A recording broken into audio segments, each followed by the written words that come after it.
Halo, perkenalkan nama saya Witi Walulu dari Universitas Patimura, Fakultas Keguruan dan Ilmu Pendidikan, tepatnya di Prodi PPKN. Jadi, di video kali ini saya akan membahas tentang taksonomi Bloom, di mana ada kognitif, afektif, dan psikomotorik. Jadi, apa sih taksonomi Bloom itu? Menurut saya, taksonomi Bloom adalah cara untuk memahami dan mengelompokkan proses belajar seseorang menjadi beberapa tingkatan. Jadi bukan cuma asal belajar, kita perlu tahu bagaimana seseorang berpikir dan berkembang dalam belajar, dari hal yang paling sederhana sampai yang paling kompleks. Kenapa taksonomi Bloom sangat penting? Karena kalau kita tahu tingkatan belajar itu, guru atau siapapun yang mengajar bisa merencanakan materi dan cara mengajarnya supaya sesuai dengan kemampuan siswa tersebut.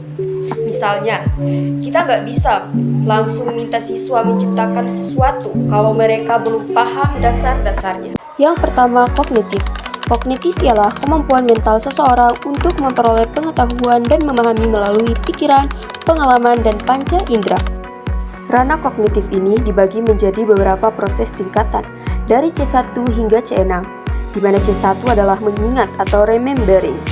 Di tahap ini, otak hanya mengakses informasi yang sudah disimpan tanpa perlu memahaminya lebih dalam. Contohnya, seorang anak membuka lemari dan mengambil baju. Dia tahu di mana letaknya, tapi belum tahu kenapa harus disimpan di situ. Dan kedua ialah memahami atau understanding, di mana kemampuan menjelaskan, menafsirkan, atau menyatakan ulang informasi dengan bahasa sendiri. Di sini mulai muncul pemahaman bukan hanya mengingat apa, tapi juga tahu mengapa. Seperti tidak hanya hafal resep sebuah mie instan, tetapi juga tahu kenapa bahan-bahan itu harus digunakan. Kemudian C3, menerapkan atau apply. Jadi C3 ini ialah kemampuan menggunakan informasi yang telah dipelajari dalam situs nyata atau kontekstual. Tahap ini adalah tahap praktik. Pengetahuan tidak hanya disimpan di kepala, tapi sudah bisa dipakai menyelesaikan masalah. Seperti seorang anak tahu cara masak mie, lalu memakannya sendiri. C4, menganalisis atau analyzing, kemampuan memecahkan informasi menjadi bagian-bagian kecil. Tahap ini mengasah logika dan pikiran kritis. Seseorang tidak hanya menerima informasi, tapi juga mempertanyakan dan menguraikan makna di baliknya. C5, mengevaluasi atau evaluating, kemampuan menilai atau membuat keputusan berdasarkan kriteria dan standar. Tahap ini adalah penilaian kritis, tidak hanya sekedar tahu dan menganalisis, tapi bisa memberi keputusan yang didukung argumen logis dan bukti. Dan yang terakhir C6, menciptakan atau creating. Jadi C6 ini ialah kemampuan menggabungkan elemen-elemen untuk membentuk sesuatu yang baru dan orisinal. Jadi ini adalah tahap tertinggi. Kreativitas memuncak karena ide-ide tidak hanya dikembangkan dari pengetahuan yang ada, tapi juga dipadukan untuk menciptakan hal baru, seperti menciptakan resep baru dan bahan-bahan yang sudah dikenal. Kesimpulan dari ranah kognitif ini ialah, kognitif tidak hanya tentang menghafal, tapi tentang bagaimana manusia mengelola pengetahuan dari dasar hingga tingkat tinggi. Proses ini dimulai dari meningkat atau C1 sampai akhirnya bisa menciptakan atau C6. Yang semuanya membentuk seseorang menjadi pelajar aktif dan berpikir kritis. Yang kedua, afektif atau agnitif. Afektif bukan hanya soal sikap di dalam kelas, ini adalah proses pembentukan karakter, dimulai dari sadar, lalu tertarik, kemudian yakin, lalu menjadikan bagian dari prinsip hidup dan akhirnya menjadi jati diri. Ada tahapan-tahapan dari efektif, yaitu dari E1 hingga E5. Yang pertama E1, menerima atau receiving. Tahap awal di mana seseorang membuka dirinya untuk menyadari keberadaan nilai atau informasi. Ia belum bertindak, tapi sudah mulai mau mendengarkan, memperhatikan, dan tidak menolak secara langsung.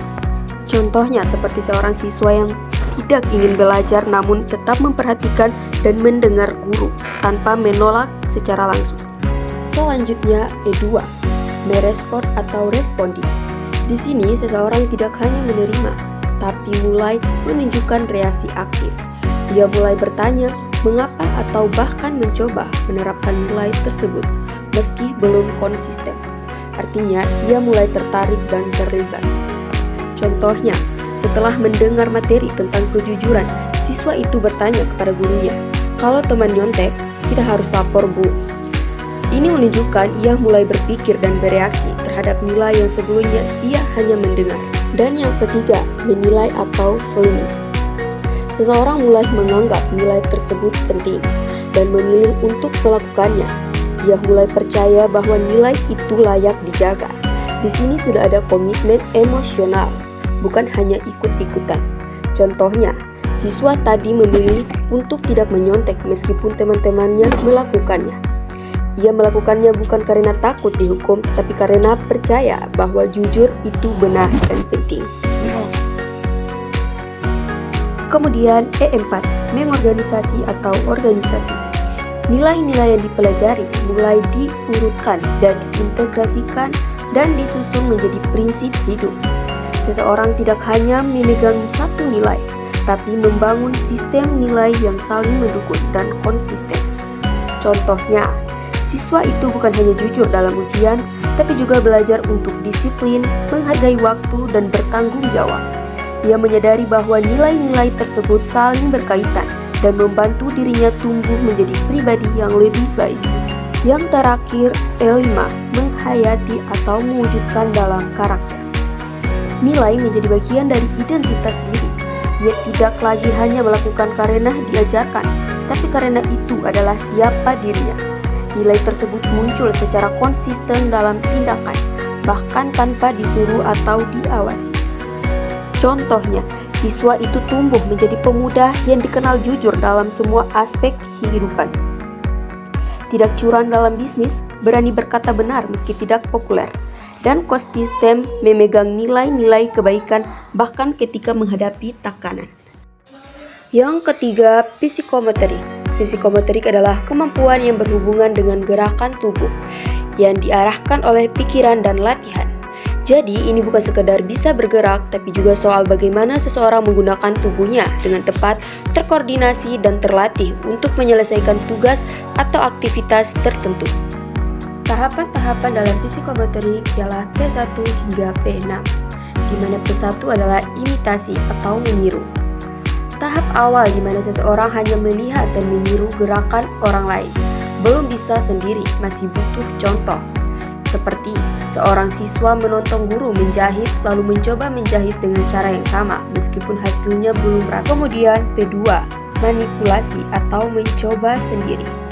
Jadi di sini seseorang sudah mulai mencoba sendiri berdasarkan apa yang diingat atau apa yang dilihat meskipun belum sempurna.